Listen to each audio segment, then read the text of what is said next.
Hello नमस्कार साथियों, दूसरे सिविल क्लासेस में आप सभी लोग का स्वागत है, हार्दिक अभिनंदन है। साथ ही साथ अभिजय बैच के आलोक में भी आप सभी लोग का स्वागत है, हार्दिक अभिनंदन है। देखिए, फिलहाल अभिजय बैच के अंतर्गत जो आपकी चर्चा का मुख्य विषय बना हुआ है वो आंग्ल मैसूर संघर्ष अभी फिलहाल आपका चल रहा है। और मैसूर को लेकर के दो प्रकार के जो आपके डिस्कशंस हैं, वो दो प्रकार के डिस्कशंस के हैं आपके समक्ष आ चुके हैं, जिनका नामकरण हमने इस रूप में किया होगा कि आंग्ल मैसूर संघर्ष भाग 1 और आंग्ल मैसूर संघर्ष भाग 2। फिलहाल आज की चर्चा का जो प्रारंभिक बिंदु रहेगा, तो आज की चर्चा का प्रारंभिक बिंदु रहेगा, आप सबसे पहले देखेंगे फोर्थ एंग्लो मैसूर वार को, यानी कि जो 1799 ईस्वी का विषय माना गया है, जिसको हिंदी में आप क्या कहेंगे, चतुर्थ आंग्ल मैसूर संघर्ष आपको क्या है कह करके चलना पड़ेगा। और चतुर्थ आंग्ल मैसूर संघर्ष के संदर्भ में आपको सबसे पहले लॉर्ड वेलेजली को ही कैलकुलेट करके चलना पड़ेगा, क्योंकि इस समय बंगाल के जो गवर्नर जनरल आपको दिखाई पड़ेंगे उनका नाम क्या होगा, लॉर्ड वेलेजली साहब होगा। और लॉर्ड वेलेजली जो हैं उनकी ओर से आपको शुरुआती कैलकुलेशन क्या है करके चलनी है। हम आपको ये बताना चाहेंगे कि लॉर्ड वेलेजली को भारत में जब भेजा गया तो सरकार की ओर से बहुत ही क्या है एक ठोस संदेश दिया गया, किसको, लॉर्ड वेलेजली को। और यहां पर सरकार का फिलहाल मतलब क्या रहेगा, सरकार का मतलब क्या रहेगा, आप कंपनी के शासन के साथ किनको जोड़ के चलेंगे, लॉर्ड वेलेजली साहब को आप जोड़ के चलेंगे। यानी कि अंग्रेज यहां पर क्या चाहते हैं, अंग्रेज यहां पर यह चाहते हैं कि भाई देखो ऐसा है कि विशेष तौर पर दक्षिण भारतीय क्षेत्रों के संदर्भ में जितने भी ऐसी क्षेत्रीय और राजनीतिक शक्तियां हैं जिन्होंने फ्रांसीसियों के साथ अपने मजबूत संबंध बनाए हुए हैं, उन तमाम प्रकार की क्षेत्रीय और राजनीतिक शक्तियों का खात्मा हमें करना होगा। क्योंकि दक्षिण भारत में अगर हम व्यापारिक गतिविधियों को कैलकुलेट करके चलते हैं तो दक्षिण भारत में व्यापारिक गतिविधियों के संदर्भ में हमारे जो मुख्य प्रतिद्वंदी बने हुए हैं वो फ्रांसीसी बने हुए हैं। तो असल में यहां पर लॉर्ड वेलेजली साहब को एक टास्क दिया गया है कि आपको भारत में जाकर के एक बड़ा कार्य शुरुआत में क्या करना है, आपको भारत में जाकर के एक बड़ा कार्य शुरुआत में यह करके चलना है कि दक्षिण भारतीय क्षेत्रों के संदर्भ में ऐसी तमाम प्रकार की क्षेत्रीय और राजनीतिक शक्तियां जिन्होंने फ्रांसीसियों के साथ अपने अच्छे संबंध बनाए हुए हैं, उन तमाम प्रकार की क्षेत्रीय और राजनीतिक शक्तियों के साथ हमारे संघर्ष तो आने चाहिए।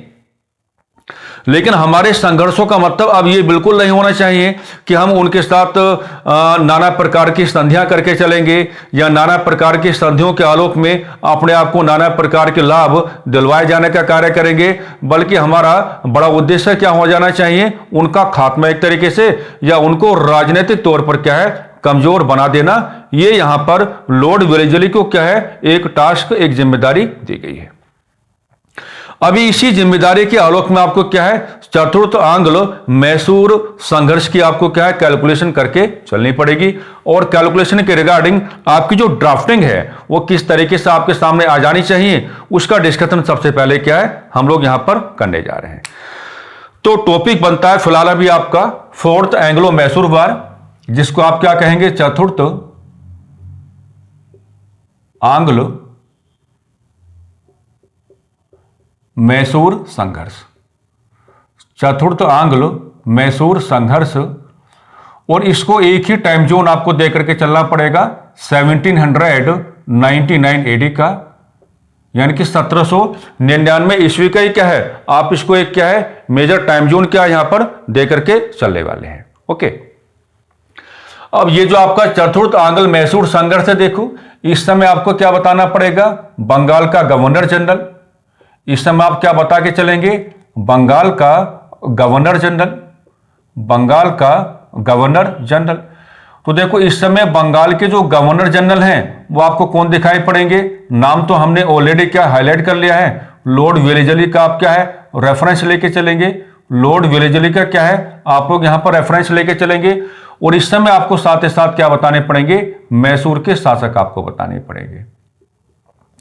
तो इस समय जो मैसूर का शासक, यहां पर जो नाम आप जान ही पा रहे होंगे कि रेफरेंस आपको किसका लेके चलना है, रेफरेंस जो आप लेके चलेंगे वो टीपू सुल्तान साहब का लेके चलेंगे, टीपू सुल्तान साहब का लेके चलेंगे। लेकिन आप एक बात देखो कि लॉर्ड वेलेजली को जो यहां पर एक मुख्य जिम्मेदारी दिए जाने का कार्य किया गया है, तो वो जो आपकी मुख्य जिम्मेदारी है वो आप टीपू सुल्तान के सामने क्या है, नाना प्रकार की चुनौतियों का प्रस्तुतिकरण करने का क्या है, कार्य करने वाली है। अब यहां पर अगर हम ये मान के चले कि भाई ठीक है कि एक और क्या है आपका ब्रिटिश ईस्ट इंडिया कंपनी है, और ब्रिटिश ईस्ट इंडिया कंपनी के सामने क्या है, यहां पर हम मैसूर को ही हाईलाइट करेंगे। और हमने पहले भी आपको बताया होगा मैसूर बराबर यहां पर क्या हो जाता है, मैसूर और प्लस में क्या हो जाते हैं आपके, फ्रेंच हो जाते हैं, प्लस में कौन हो जाते हैं आपके, फ्रेंच हो जाते हैं। यानी कि मैसूर का आपको क्या हाईलाइट करके चलना पड़ेगा, फ्रांसीसियों के साथ आपको क्या है अच्छे संबंध जो हैं वो यहां पर आपको क्या थोड़े हाईलाइट करके चलने पड़ेंगे। और ये बातें तो ऑलरेडी कई बार हम क्या है डिस्कस भी किए हैं। और यहां पर आपको क्या हाईलाइट करके चलना पड़ेगा, लॉर्ड वेलेजली साहब को, लॉर्ड वेलेजली साहब को, लॉर्ड वेलेजली साहब को, ठीक है।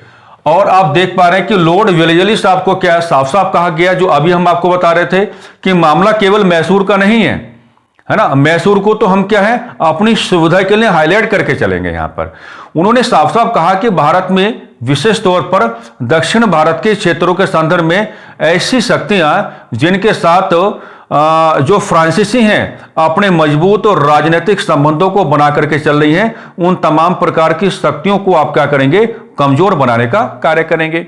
लेकिन हमारा मुद्दा क्या बनेगा, मैसूर के साथ बनेगा, क्योंकि हम तो इस चैप्टर में शुरुआत से इस बात को हाईलाइट करते हुए आए हैं कि मैसूर और फ्रांस के संबंध क्या रहे, वेरी पॉजिटिव। तो आप कहने का मतलब यह हुआ, आप कहने का मतलब यह होगा कि हम ये लैंग्वेज बनाएंगे यहां पर कि लॉर्ड वेलेजली, प्रॉपर नोट्स बनाना है ना, लॉर्ड वेलेजली के आदेश का पालन हुआ, उसने अपने लोगों को आदेश दे दिया, आदेश का पालन हुआ कि भैया अब हमको यह काम करके चलना है, आदेश का पालन हुआ। ओके, दूसरी बात आपको कहनी है कि 1799 एडी में मैसूर पर आक्रमण हुआ, मैसूर पर आक्रमण हुआ,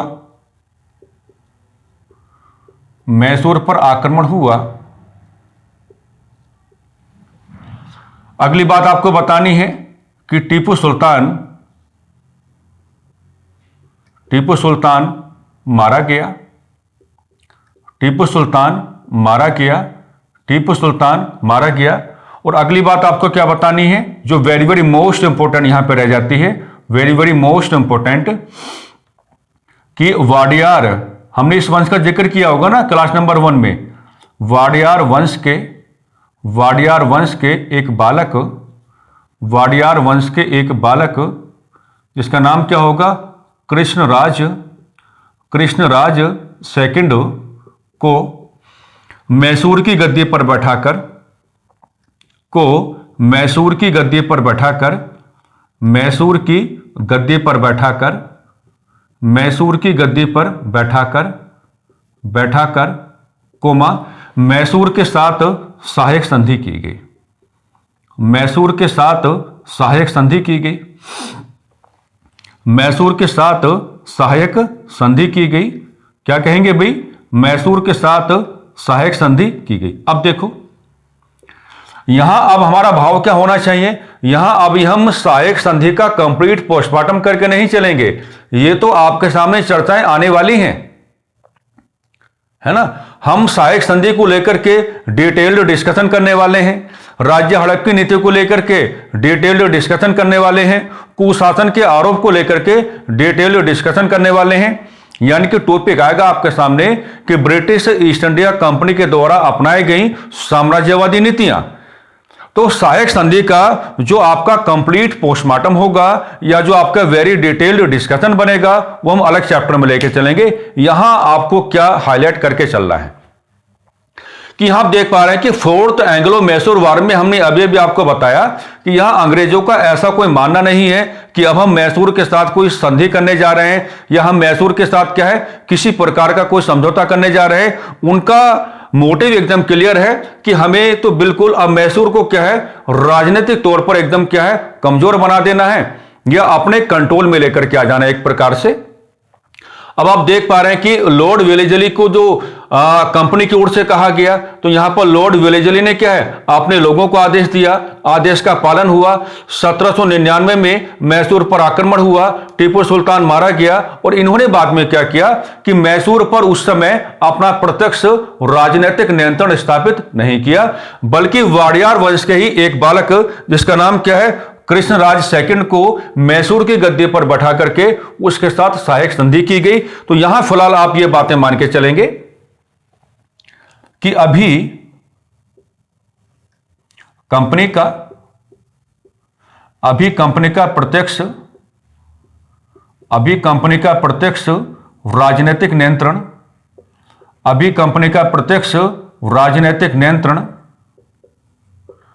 मैसूर पर नहीं आया। अभी कंपनी का प्रत्यक्ष राजनीतिक नियंत्रण क्या मैसूर पर नहीं आया। और दूसरा सवाल यह बनता है कि मैसूर ने सहायक संधि पर हस्ताक्षर कब किए। मैसूर ने सहायक संधि पर हस्ताक्षर कब किए। तो यहां पर आपका आंसर क्या हो जाएगा, 1799 AD। 1799 AD। तो फिलहाल यहां पर सहायक संधि का जो एक ग्राउंड आपको नजर आता है, तो सहायक संधि के इस ग्राउंड के कॉन्टेक्स्ट में आपको इस प्रकार की कुछ अच्छी बातें यहां पे आपको करके चलनी पड़ेगी। उम्मीद करता हूं कि इस चर्चा में यहां तक आपको किसी प्रकार की कोई दुविधा या किसी प्रकार की कोई परेशानी नहीं होनी चाहिए। अब एक नई बात क्या है, हम लोग यहां पर थोड़ा कैलकुलेट करके चलते हैं, है ना। क्योंकि देखिए होता क्या है कि कई बार कुछ बहुत ही इफेक्टिव आपके कोटेशंस होते हैं जिनको आप बड़े ही प्रभावशाली कथन भी कह सकते हैं हिंदी में। तो ये जो बड़े प्रभावशाली कथन होते हैं, ये कई बार क्या है, आपकी परीक्षाओं का विषय बनते रहते हैं। और अगर ये आपकी परीक्षाओं में आते हैं तो फिर इनके साथ थोड़ा न्याय करके तो खैर आपको करके चलना पड़ेगा, है ना। अब देखो मामला क्या है, मामला ये है कि कोटेशन हम आपके सामने पहले लिखते हैं कि मामला क्या बनेगा। यहां पर मामला यह बनेगा, देखिए कि पूर्व का संपूर्ण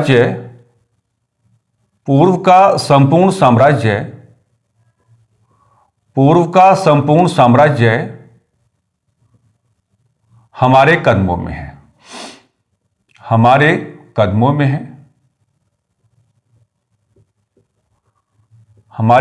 में है। अब इसका मामला क्या हुआ, इसका मामला यह हुआ कि ये जो कथन है, इस कथन का संबंध आप कहां लेके चलेंगे, इस कथन का संबंध आप कहां जोड़ेंगे। तो इस कथन का संबंध आप जोड़ेंगे चतुर्थ आंग्ल मैसूर संघर्ष के साथ, यानी कि फोर्थ एंग्लो मैसूर वार के साथ। एक बात होगी। दूसरी बात यह कि किसने कहा, दूसरी बात क्या यहां पर किसने कहा, तो आपका आंसर क्या हो जाएगा भाई, किसने कहा। तो यहां पर आपका आंसर क्या हो जाएगा, यहां पर आपका आंसर हो जाएगा लॉर्ड वेलेजली। किसने कहा, तो यहां पर आपका आंसर क्या हो जाएगा, लॉर्ड वेलेजली हो जाएगा, है ना। अब मामला क्या बन के आ रहा है, मामला यह बन के आ रहा है कि अगर आप इसको हमेशा के लिए अपना बनाना चाहते तो आप रफली क्या बनाएंगे, यहां पर इंडिया का मैप आप इस प्रकार से क्या है बना करके चलेंगे। अब यहां पर जो बात हो रही है किसकी, पूर्व के साम्राज्य की, तो यहां पे पूर्व के साम्राज्य का सही भाव क्या होगा। तो यहां पर पूर्व के साम्राज्य का सही भाव क्या होगा कि आपको क्या है, ये वाला जो एरिया है, ये वाला एरिया जो है, ये आपको कंप्लीट डिस्कस करना है। कंप्लीट क्या आपको डिस्कस करना है ना। अब देखो यहां पर जो बंगाल है, यहां पर क्या बनाया आपने, मान लीजिए बंगाल आपने बनाया, तो बंगाल की बात आप क्या कर रहे हैं, बंगाल जो है वो तो ऑलरेडी कंपनी के नियंत्रण में है ना। आप किसकी बात कर रहे हैं, आप 1799 की बात कर रहे हैं, तो बंगाल जो है ऑलरेडी क्या कंपनी के नियंत्रण में है। यहां पे क्या आपका मद्रास है और मद्रास के बारे में ऑलरेडी कई बार हमने ये चर्चाएं की हैं कि दक्षिण भारतीय क्षेत्रों के संदर्भ में मद्रास जो है ये अंग्रेजों की व्यापारिक गतिविधियों का काफी महत्वपूर्ण क्षेत्र रहा।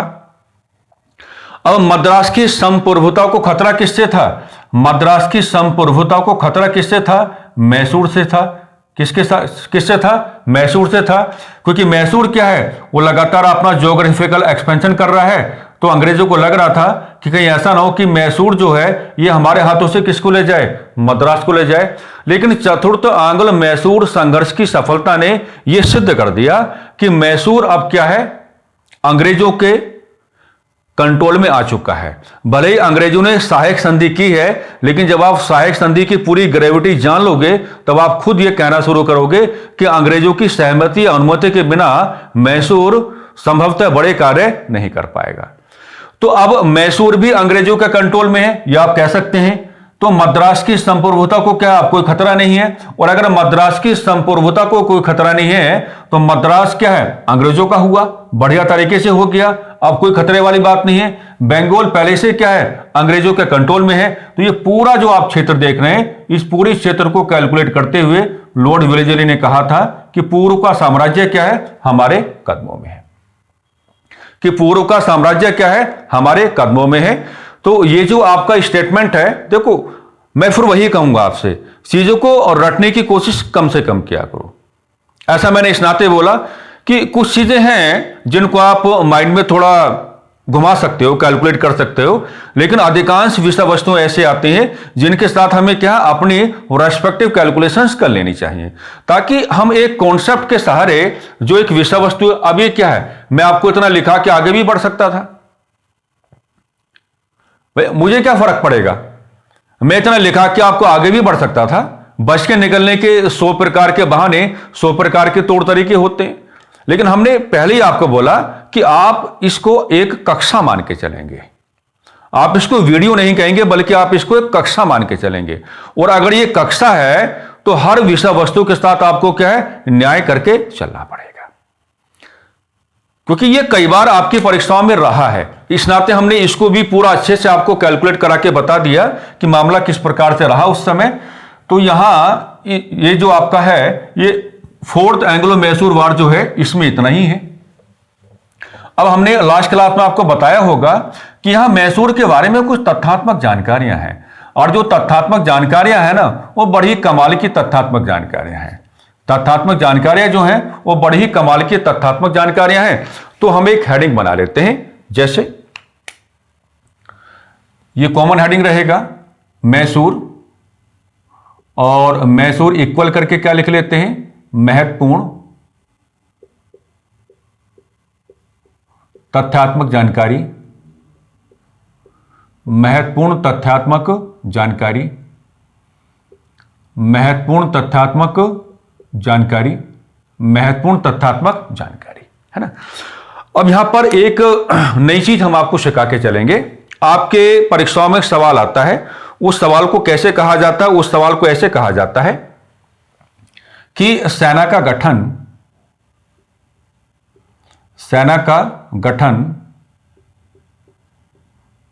यूरोपियन मॉडल पर, सेना का गठन यूरोपियन मॉडल पर। तो पहले तो आप ये कहेंगे कि यूरोपियन मॉडल पर जो सेना का गठन हुआ है, यूरोपियन मॉडल पर जो सेना का गठन हुआ है, इसमें 3 करैक्टर्स आप हमेशा हाईलाइट करेंगे। एक करैक्टर मिलेंगे आपको बंगाल के नवाब, जिनका नाम क्या होगा, मीर कासिम होगा। एक करैक्टर अब आपको कौन मिलेंगे, यहां पर टीपू सुल्तान साहब मिलेंगे, टीपू सुल्तान मिलेंगे। और एक करैक्टर मिलेंगे आपको पंजाब में, जिनको आप क्या कहेंगे, महाराजा रणजीत सिंह, महाराजा रणजीत सिंह, महाराजा रणजीत सिंह। ठीक है, एक बात यहां पे हम जोड़ के चल रहे हैं, ओरली आपको समझा रहे हैं कि भारत में जितने भी ऐसे करैक्टर्स आपको दिखाई पड़ते हैं जिन्होंने अपनी सेना का गठन यूरोपियन मॉडल पे किया, उनमें सबसे आगे कौन निकला, उनमें सबसे प्रभावशाली कैलकुलेशंस किसने की, महाराजा रणजीत सिंह की ओर से की गई। वो पंजाब वाले चैप्टर में अपने आप ही आपके सामने क्या जुड़ के काम करेगा। होता क्या है, अगर सेना का गठन यूरोपियन मॉडल पर है तो इसका मतलब क्या हो जाता है? इसका मतलब यह हो जाता है कि सेना का वर्गीकरण, सेना का वर्गीकरण। और जनरली ये सेना का जो वर्गीकरण है ये ऐसे किया जाता है, एक आपके सामने क्या आ जाती है? पैदल सेना आ जाती है, जिसको आप क्या कहते हैं? इन्फेंट्री कहते हैं। एक आपके सामने क्या आ जाती है? घुड़सवार सेना आ जाती है, घुड़सवार सेना आपके सामने आ जाती है, घुड़सवार सेना आपके सामने आ जाती है। और एक आपका क्या आ जाता है? तोपखाना, यानी कि जिसको आप क्या कहते हैं? आर्टिलरी सिस्टम कहते हैं, जिसको आप कहते हैं आर्टिलरी सिस्टम कहते हैं। ये एक बहुत ही कॉमन ग्राउंड है। अगर किसी के बारे में कोई किताब आपको ये पढ़ाती है कि भाई उसने अपनी सेना का जो गठन किया है, तो उसने अपनी सेना का जो गठन किया है, मान लीजिए वो यूरोपियन मॉडल पर किया है, तो अगर उसने अपनी सेना का गठन यूरोपियन मॉडल पर किया है तो उसकी एक बड़ी कैलकुलेशन क्या बन के आ जाती है कि आप सेना का एक प्रॉपर क्या लेके चलते हैं? क्लासिफिकेशन आप लेके चलते हैं। और जनरली सेना का क्लासिफिकेशन ऐसे किया जाता है: पैदल सेना, घुड़सवार सेना और क्या आपका? तोपखाना। तो तीन ऐसे करैक्टर आपको संपूर्ण भारतीय इतिहास में बड़े करैक्टर्स हम आपको बता रहे हैं, जिनके बारे में आप इस भाव को जोड़ के चलेंगे कि इन्होंने अपनी सेना का जो गठन है वो किस पर किया था? वो यूरोपियन मॉडल पर किया था। लेकिन अगर मामला टीपू सुल्तान का है तो टीपू सुल्तान ने क्या है? एक व्यवस्थित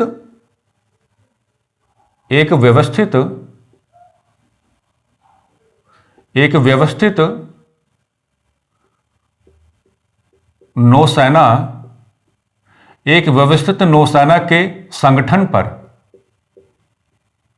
बल दिया, एक व्यवस्थित नौसेना के संगठन पर बल दिया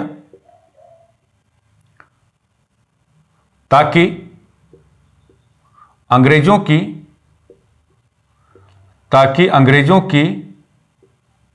नौसैनिक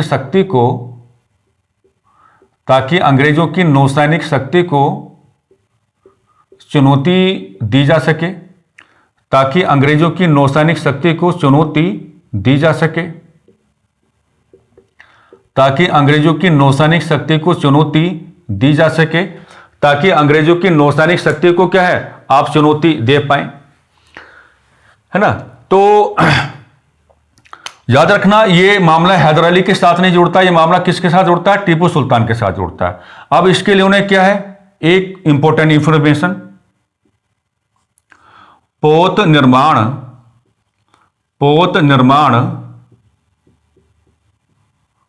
उद्योगों की स्थापना, पोत निर्माण उद्योगों की स्थापना, यानी कि नौसेना के लिए जो भी आवश्यक आपके सामान होंगे उनको बनाने का काम करेंगे। और पोत निर्माण जो उद्योगों की स्थापना है कहां कहां पर है? कहां पर है? एक तो होगा मौलिदाबाद, एक होगा कहां पर? वाजिदाबाद, और एक उद्योग कहां दिखाएंगे? मंगलोर में। कहां दिखाएंगे? मंगलोर में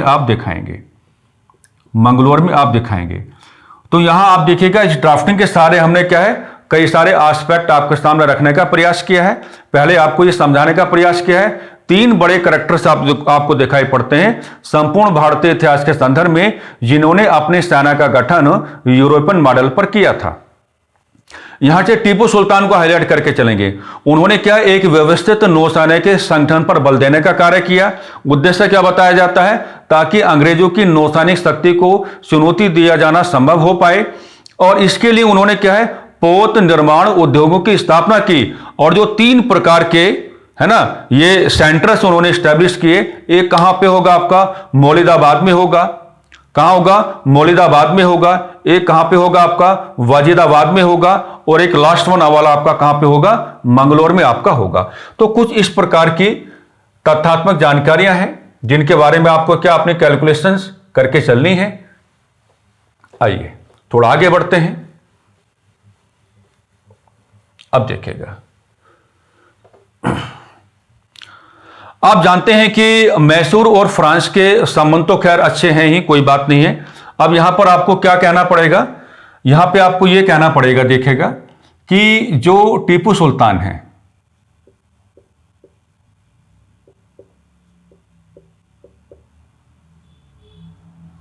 जो आपके टीपू सुल्तान है, तो टीपू सुल्तान क्या है, फ्रांसीसी क्रांति से प्रभावित हैं। फ्रांसीसी क्रांति से प्रभावित हैं। और अगर वो फ्रांसीसी क्रांति से प्रभावित हैं, है ना, तो यहां पर क्या होंगे, एक संगठन से भी प्रभावित होंगे, एक संगठन से भी प्रभावित, एक संगठन से भी क्या होंगे भाई, प्रभावित होंगे, जिसका नाम क्या होगा आपका, जैकोबियन क्लब होगा, जिसका नाम क्या होगा आपका, जैकोबियन क्लब हो जाएगा, जिसका नाम क्या हो जाएगा आपका, जैकोबियन क्लब हो जाएगा। और कहेंगे कि टीपू सुल्तान ने, क्या कहेंगे, टीपू सुल्तान ने इस क्लब की सदस्यता हासिल की, इस क्लब की सदस्यता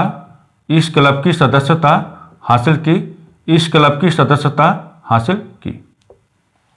ठीक है। अगली बात आप यहां पे कहेंगे कि जो मैसूर है, जो आपका क्या है, मैसूर है, तो मैसूर की राजधानी क्या है भाई, मैसूर की राजधानी क्या बनती है भाई, तो मैसूर की राजधानी क्या बनती है, श्रीरंगपट्टनम बनता है। क्या बनता है,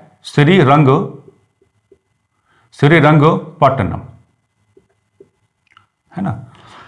तो यहां पर क्या लगवाया, यहां पर एक स्वतंत्रता का वृक्ष लगवाया, यहां पर एक स्वतंत्रता का वृक्ष लगवाया, एक स्वतंत्रता का वृक्ष लगवाया, एक स्वतंत्रता का वृक्ष लगवाया। और ये जो स्वतंत्रता का वृक्ष लगवाया था, ये क्या था, ये फ्रांस तथा मैसूर की दोस्ती का प्रतीक था। ये फ्रांस तथा मैसूर की दोस्ती का प्रतीक, फ्रांस तथा मैसूर की दोस्ती का प्रतीक, फ्रांस तथा मैसूर की दोस्ती का प्रतीक। तो ये रिलेशन भी आपको किसकी ओर से दिखाना पड़ेगा, ये टीपू सुल्तान का सारा मामला है। यानी कि ये जो आपका स्वतंत्रता का वृक्ष लगवाया गया है, ये किसकी ओर से है, ये टीपू सुल्तान की ओर से है। यहां पे बता के चलेंगे कि ये किसकी ओर से लगवाया गया था, हैदर अली की ओर से नहीं, बल्कि क्या है, टीपू सुल्तान की ओर से क्या है, इस वृक्ष को यहां पर क्या है, लगवाया गया था। अब मजे की बात क्या, मजे की बात यह है कि अगर हम बात करते हैं किसकी, टीपू सुल्तान साहब की, तो टीपू सुल्तान के बारे में बताया जाता है कि टीपू सुल्तान जो हैं, बात समझना, टीपू सुल्तान का जो धार्मिक दृष्टिकोण है, टीपू सुल्तान का जो यहां पर धार्मिक दृष्टिकोण रहेगा, तो टीपू सुल्तान के धार्मिक दृष्टिकोण को हम दो प्रकार से क्या है, कैटेगराइज करके चलेंगे। एक हो जाएगा आपका व्यक्तिगत, एक क्या हो जाएगा आपका व्यक्तिगत। अब व्यक्तिगत में क्या रहा, रूढ़िवादी रहा, व्यक्तिगत में क्या रहा भाई, रूढ़िवादी रहा, व्यक्तिगत में क्या रहा भाई, रूढ़िवादी रहा। अब रूढ़िवादिता का मतलब क्या हो जाएगा कि इस्लामिक मान्यताओं के प्रति क्या है, कठोर अनुशासन को लेकर चलता है। इस्लामिक मान्यताओं के प्रति क्या है, एक कठोर अनुशासन को लेकर चलता है। लेकिन धार्मिक दृष्टिकोण का व्यक्तिगत पक्ष, लेकिन धार्मिक दृष्टिकोण का जो सार्वजनिक पक्ष है, धार्मिक दृष्टिकोण का जो आपका सार्वजनिक पक्ष रहेगा, तो सार्वजनिक पक्ष में महत्वपूर्ण बात क्या रहेगी कि सभी धर्मों के प्रति सम्मान की भावना को अपनाया, सभी धर्मों के प्रति सम्मान की भावना को अपनाया, सभी धर्मों के प्रति सम्मान की भावना को अपनाया, सभी धर्मों के प्रति क्या है, सम्मान की भावना को अपनाया। तो अगर आप टीपू सुल्तान के धार्मिक दृष्टिकोण को कैलकुलेट करने की बात करेंगे, तो स्ट्रेट फॉरवर्ड होकर व्यवहार ना करें या टू द पॉइंट होकर के व्यवहार ना करें, आप वैल्यूज को थोड़ा प्यार से यहां पे क्या कैलकुलेट करके चलें। और इस प्रकार की चर्चा यहां पे आप करेंगे कि व्यक्तिगत पक्ष में रूढ़िवादी हैं, यानी कि इस्लामिक मान्यताओं के संदर्भ में क्या है, एक कठोर अनुशासित जीवन व्यतीत करने वाले हैं। लेकिन सार्वजनिक पक्ष का मतलब क्या हो जाता है, सार्वजनिक पक्ष का मतलब यह हो जाता है कि जो अन्य धर्म है, तो अन्य धर्मों के साथ क्या है, सम्मान भरा क्या है, व्यवहार किया है। तो ये सब कुछ आपको क्या है, टीपू सुल्तान के बारे में बता के चलना पड़ेगा। जैकोबिन क्लब की मेंबरशिप हासिल की है, अपनी राजधानी श्रीरंगपट्टनम में क्या है, या मैसूर की राजधानी श्रीरंगपट्टनम में क्या है, एक स्वतंत्रता का वृक्ष लगवाया जो फ्रांस तथा मैसूर की दोस्ती का प्रतीक रहा। धार्मिक दृष्टिकोण को कैसे कैलकुलेट करना है वो तरीका हमने आपको क्या है बता दिया है। भाई धार्मिक दृष्टिकोण को आप कैसे कैलकुलेट करके चलेंगे वो तरीका हमने आपको क्या है यहां पर बता दिया है। थोड़ा तथ्यात्मक जानकारी को और आगे बढ़ा लेते हैं। तथ्यात्मक जानकारी को क्या और आगे यहां पर क्या है बढ़ा लेते हैं। अब देखिएगा, अगर हम बात करें टीपू सुल्तान की, अगर हम बात किसी करते हैं टीपू सुल्तान की, तो टीपू सुल्तान के बारे में जानकारी याद रखना, यूरोपियन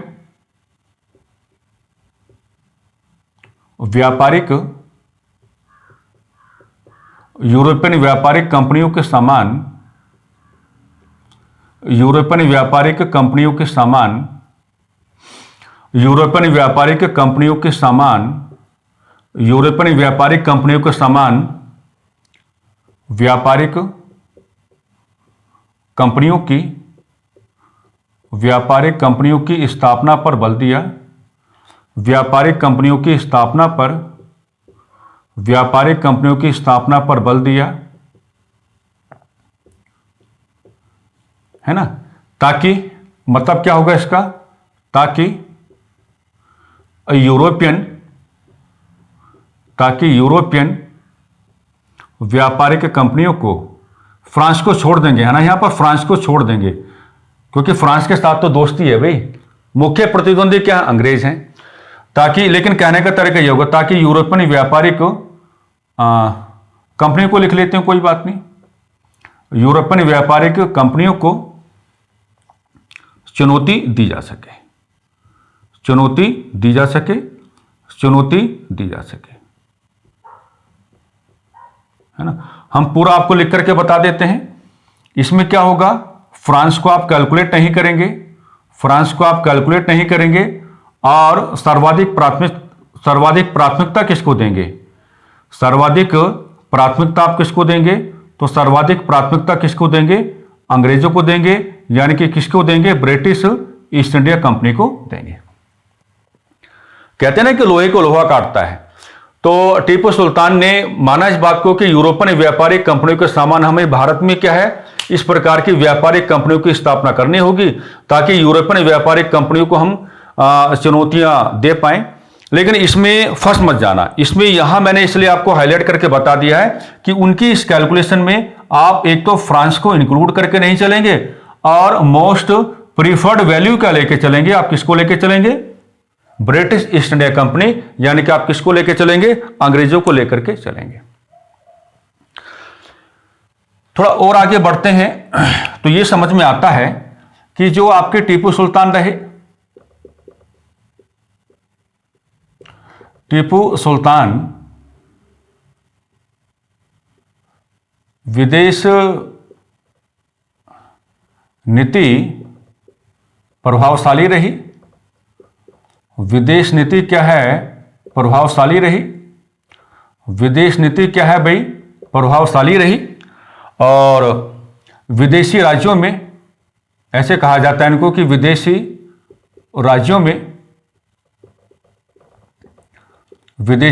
में अपने डेलीगेशंस, यानी कि अपने दूत मंडल भेजने का कार्य किया। दूत जो आपका डेलीगेशंस कहेंगे, है ना, दूत मंडल भेजने का कार्य किया, भेजने का कार्य किया, यानी कि डेलीगेशंस भेजने का कार्य किया, है ना। और इससे पहले वाली चर्चा में हमने आपको बताया होगा कि उन्होंने लगातार ये कार्य फ्रांस के साथ किया, उन्होंने लगातार क्या ये कार्य फ्रांस के साथ किया, और उन्होंने लगातार ये कार्य किसके साथ किया, कुस्तुनतुनिया के साथ किया, कुस्तुनतुनिया के साथ किया, कुस्तुनतुनिया के साथ किया।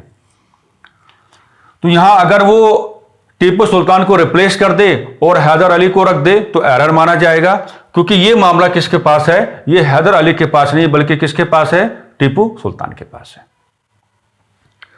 अगली बात क्या है कि मामला अगर टीपू सुल्तान का है, मामला किसका है, अगर टीपू सुल्तान का है तो आप जानते ही होंगे टीपू सुल्तान को क्या कहा गया, मैसूर का शेर कहा गया। क्या कहा गया, मैसूर का शेर कहा गया। मैसूर का शेर कहा गया।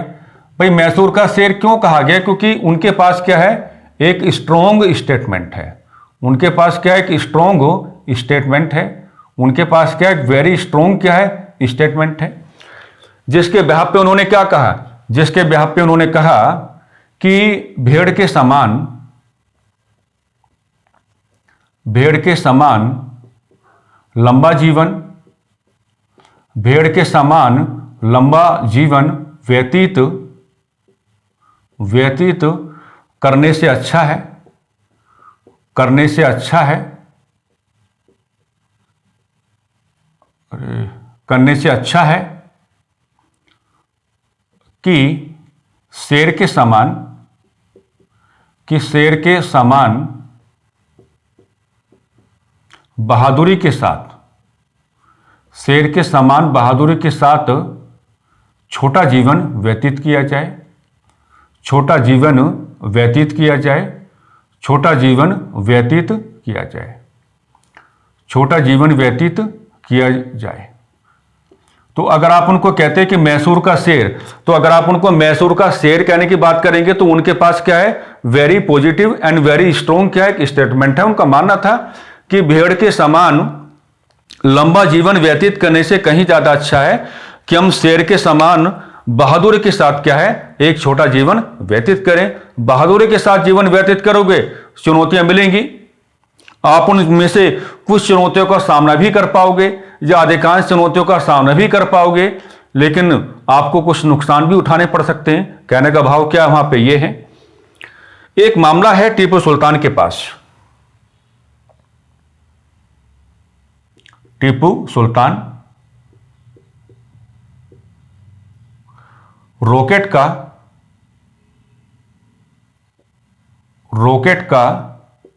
युद्ध में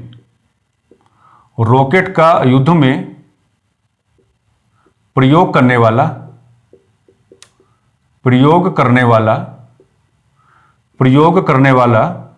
प्रथम व्यक्ति